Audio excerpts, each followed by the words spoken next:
maksud keterangkuman dan kemampanan bagi anda dalam sidang kemuncak tahun ini? Untuk negara ASEAN adalah tidak mengira kapasiti ataupun saiz ekonomi sesebuah negara. Ia memberi peluang kepada negara-negara tersebut untuk bersuara dan juga diberikan keadilan dan menentukan hala tuju rantau ini. Apa yang membuatkan sidang kemuncak ASEAN tahun ini begitu istimewa bagi anda? Hari ini kita ketahui bahawa negara ASEAN Timor Leste berjaya diiktiraf sebagai negara keanggotaan ASEAN. Apakah satu perkara yang anda harap dapat dicapai melalui mesyuarat ASEAN tahun ini?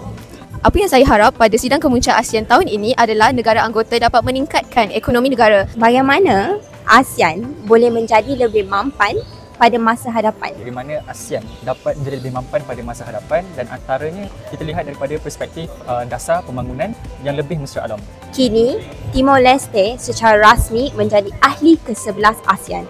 Apa pandangan anda tentang pencapaian ini? Bagi saya, ini adalah satu pencapaian yang sangat membanggakan apabila negara Timor Leste berjaya untuk memperkukuhkan hubungan diplomasi dengan negara serantau apabila mereka menjadi negara ke-11 dalam ASEAN. Welcome to ASEAN, dan saya sangat bangga dengan pencapaian mereka.